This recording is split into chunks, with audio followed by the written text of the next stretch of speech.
What's up, family? It's Ray Burns, the Revenue Buff, and you are tuned in to the RSC News Daily, Untold Truth about entrepreneurship. Let's go.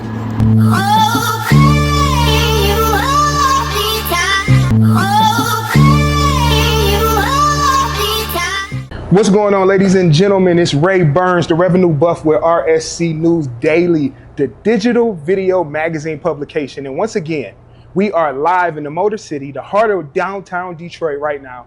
And we were able to lock in with a prominent business owner, businessman, as well as an all-around good person. So, you know, we like to highlight the best of the best, and we leave the rest on the sideline. So, man, who am I sitting here with today? Greetings. How's everyone doing? This is Yanni, co-owner of the Golden Fleece restaurant, Exodos Rooftop, Bacalico Greek Market, and a few other ventures down here in Greektown. Okay, man, listen. So what I like to dig in first is that entrepreneurial journey, that spirit.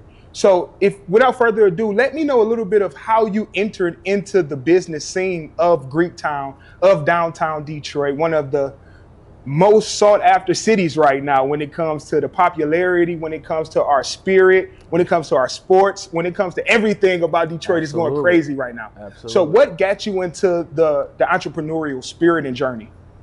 So I was born in Detroit. Okay. 43 years ago, but I was raised in Greece from 8 years old to 18. So came back here for college, went to Wayne State, got my degree in business administration. But when I came here for college, being 18, living in Greece for the longest time, we take it for granted in Greece that we can go out anytime for coffee, for beer, for a nightclub, for late night, whatever. Here, obviously, there's some restrictions. So being used to that mentality, coming here and not being able to do a lot of that stuff, like, wait a minute, we got to figure something out. And we're in the family business. Now it's been 55 years. Congratulations. Thank you. My dad and uncle started this April 8th, 1970. And we're up on the second floor above the Golden Fleece restaurant. It used to be like a banquet overflow for the longest time. And my dad remodeled it in '88 and did the rooftop outside, Detroit's original rooftop. And it was sitting there, doing well. Then during the 90s, it kind of slowed down. And then when I came in the early 2000s, I go, well, okay. I'm working downstairs every day. I don't take any day off. Well, this place upstairs sitting, well, I just got back from Greece, so what can I do? Let's do a Greek night. So I reached out to one of my cousins, had a friend that was a DJ. He goes, let's do a Greek night. I goes, where?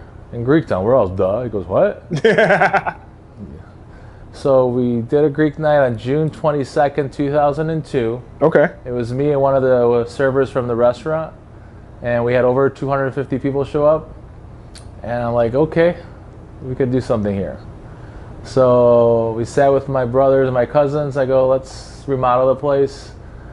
Music menu, they used to be a couple of doors down, had just shut down. Yeah. So I knew one other door guy that used to book the talents over there. I go, hey, you're more than welcome to come over. So we started doing jazz nights every Monday, Tuesday, funk nights on Wednesday. Then we started our house techno music on Thursdays. So from the get-go, we had a whole lineup on a weekly basis. And then summer kicked in, people got used to the patio, and then 2009 came along, and then we just, thank God, we went really well and became Rooftop and known as Rooftop. That's right. And then we did a complete remodel in 2013, which you see the present phase right now. And from being known as a summer venue, we're all year round. And we've done from private parties to weddings, rehearsals, R&B nights, comedy shows, Greek nights, Latin nights, you name it. Everything's been here, brunch on Sundays. So we've done it all. We are very proud of our journey here in Detroit. Doesn't get old for us to say that we were the original Rooftop. We started a lot of things in the city of Detroit that everybody kind of like followed suit with. I guess they say copying is a form of flattery. That's right. That's right. They say so. That's fine. But we take pride in what we do, and one thing that's I think we're known for is that we, being obviously Greek, hospitality is in our DNA. we always look out to have a great time and showcase that to people around us. And I think that was one of the elements that helped this place going. All the places that we are a part of, and they're safe and good to say that we have married up a lot of people in the community from coming here from decades ago. And now their kids are coming in, and obviously nightlife has changed, so we're turning to more of a lounge where we can have a little bit more conversations with some nice cocktails, and of course whoever's always in the mood can get up and dance. But that's right. Things have changed, have evolved, and we're looking to do some changes next season with the streetscape outside of Monroe being redone. Okay, we gonna get into that one second. We're gonna get into that one second. I wanna roll back a little bit to something that stood out to me when it comes to legacy, when it comes to family and togetherness. What are two things that you were able to take away from your dad and your uncle by them being the pioneers of what started this spearhead of business and entrepreneurship for you in the family? So when I first moved here, my dad showed me around a little bit, and then a week or two, then he left for Greece. I drove him to the airport, and he said, 2 things you need to know. On the freeway, go 69, not 71, and then pay your bills and your taxes. Okay, Dad. I dropped him at the airport. I got back on 94. I didn't know how to go back home. So the only way I knew was to go back to Greektown. So I got off on 75, came to the restaurant. I knew back then, being only 18 years old. Yeah. My dad and uncle, the one thing they did, and maybe it was good or bad, is that they were always the face of their restaurant. Maybe sometimes they had managers, but they were always maybe too much here working, but everybody came to see them, and they had a relationship with not only with the restaurant, but with the owners. Like, there's everybody that knows them. Like, my uncle was taller than my dad, so where's the taller guy behind the register, or the guy that used to cook? And people appreciated that. Yeah. And my dad always said, like, before you fire someone, make sure you have someone in place. Or do this, get ready to roll them sleeves up. Yep. So those are, I think, the core values that I've inherited or was around, and that made me like appreciate things and like not take things for granted. And I'm very lucky and proud about that. Man, listen, for sure. One thing that we like to highlight, we know that we live in a social media day and time where everything is edited and pretty. But we know when it comes to business, it's a reality that it's a lifestyle, but it's 100%. Also something that you have to commit to daily. Without getting too deep, can you give the people that may be into business or getting into business one situation that if it wasn't for family, for faith, for understanding that you might have tapped out, but you kept pushing and you overcame that moment? What would that moment be for you? The last few years, there's been quite of those moments, but from day one, I've said, I am whom I am because of my dad and this business. That's right. So me being able to go to college, me being able to have a car, me being able to live where I live, me being able to go to Greece back and forth, and all those things is because of my dad that came here on a boat. Sounds stereotypical as much as it sounds, but it's the truth. 1967, came on a boat, took him a month to get here with $100 in his pocket, speaking zero English. Hadn't finished 4th grade elementary school. That's his highest education he got. Came here and created an empire, and if you ask him what he's more proud of until this day, he'll say he doesn't remember either on the first or second day he came to this country, he got the girl's number speaking no English on the bus. That's funny. It was like calling us out, how you guys can do, like, I got a girl's number now speaking no English. Anyhow. So those are things that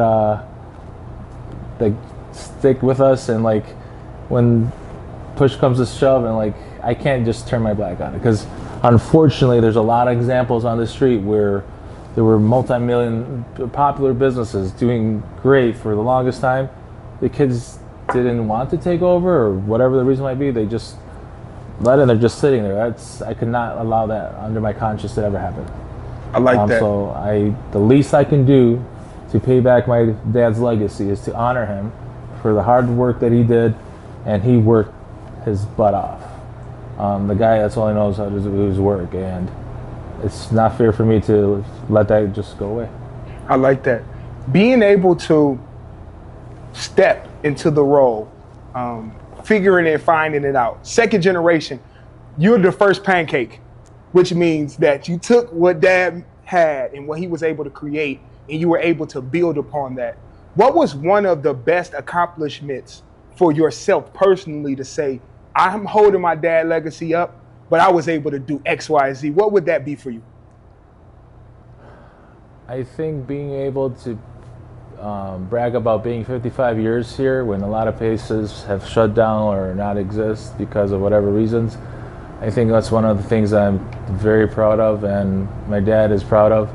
And when we did the major remodel at Golden Fleece back in 2000, 2001 during COVID, we completely remodeled Golden Fleece, and we expanded and took over the space next door and turned it into the Greek market that used to be from a very long time ago. And neither my uncle or my dad has seen any of the progress. So when everything was done and we're open, like a month later or a few weeks later, we brought them in together to walk in a place that they've been all their life and they couldn't recognize it, and almost the tears on their eyes of the pride and like the satisfaction that their legacy is going to go on, and they could not believe how far this place has come. I like that. So that was a very proud moment for me, my family, and our family here, known as the Golden Fleece. I like that.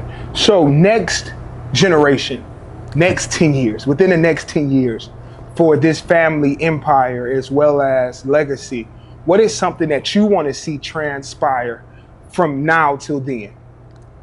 I want to be able... Hold on, it's crazy to say in 2035.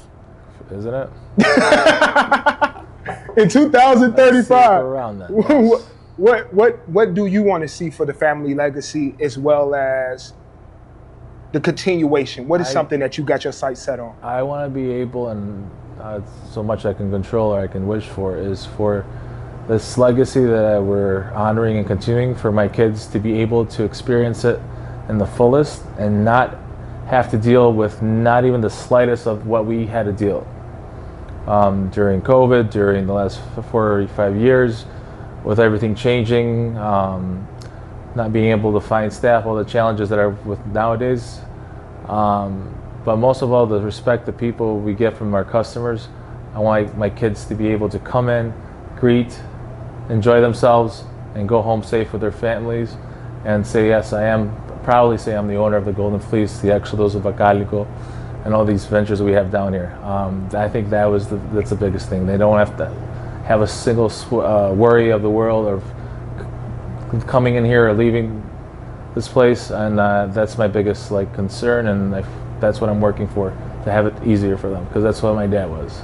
He wanted us to have it easy, and unfortunately he had it easier than we did in the restaurant business, but that's a different story. But overall, I think that's very crucial, and it's my goal. I like that. One of the biggest things as an entrepreneur, is real estate. Being able to a lot of people get so consumed in the business that they overlook the real estate. And the real estate is actually the tangible that you can pass along. The business can rename itself, you can rebrand it, but the real estate, if you could teach or educate a person just a little bit, we ain't doing no course, but how important in your legacy and in your family legacy has real estate played a portion? Huge. I can speak freely and comfortably right now because we're fortunate enough to own the building. My dad and uncle started the business, like I said, in 1970, and by 1980, they had bought the whole building.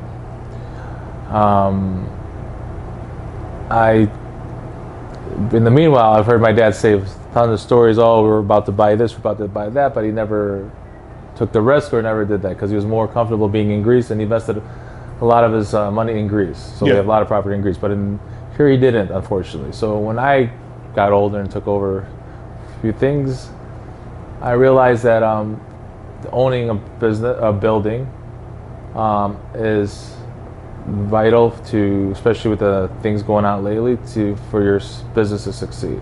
Yeah.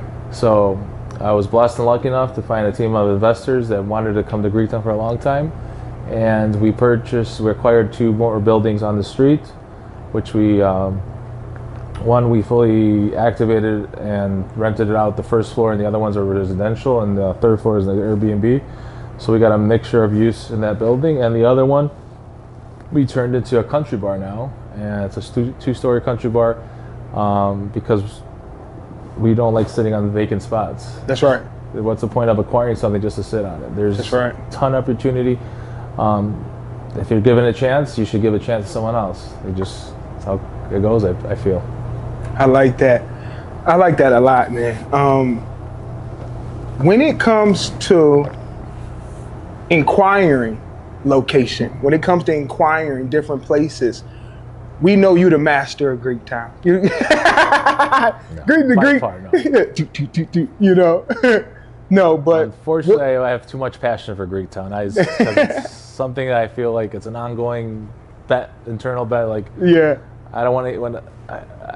Greektown has, like it or not, Greektown has been here for over a century, and it was a staple for downtown Detroit. That's right. And when Detroit had its challenges, and everybody, let's not forget about it without calling them out, but when everybody left, for sure, we were the last ones to stick around, and we didn't turn that switch off. Because, like I said, it's the pride we have in being Greek Americans here. We started, 99% of everybody started with nothing, and created empires, and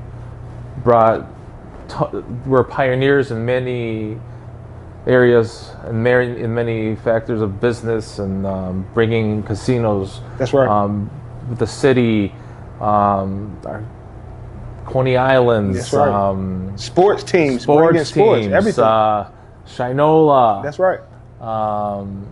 The list can go on. Fashion, John Barbados. I don't want to forgetting one, or Pete Carmanos that brought before Dan Gilbert. He did the first step with CompuWare and brought tons of employees down here back in 2000 when everybody's like, "Oh, we're not going downtown." So I believe we played a really big role in the city's development and growth. And Greektown was always there, and it's always going to be here.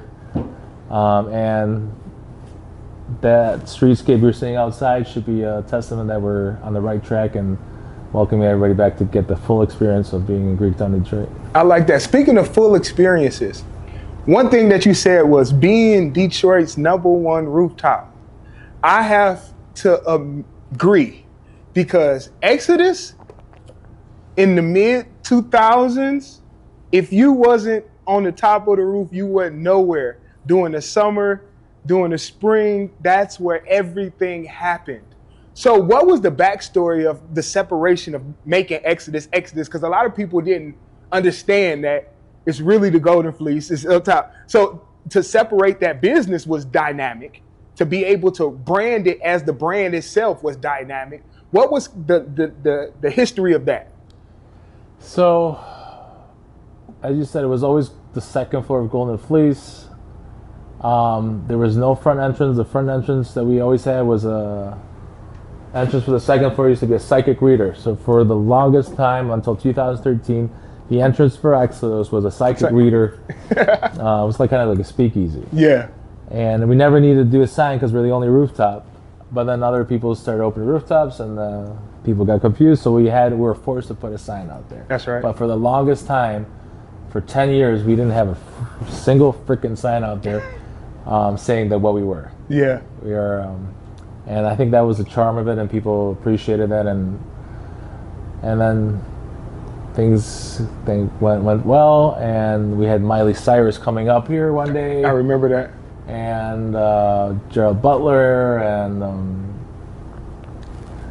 a lot of actors, a lot of artists, and the funny part is they were coming on the weekdays on jazz nights, like on the slower days, because they were either in town. Back then, the film industry was doing really well. We had a lot of offsite catering, and then people were coming in to downtown and staying at the hotels and checking us out. So, being young back then, there were a lot of people that I didn't really know about, and they're like, "Do you know who that is?" I go, "No."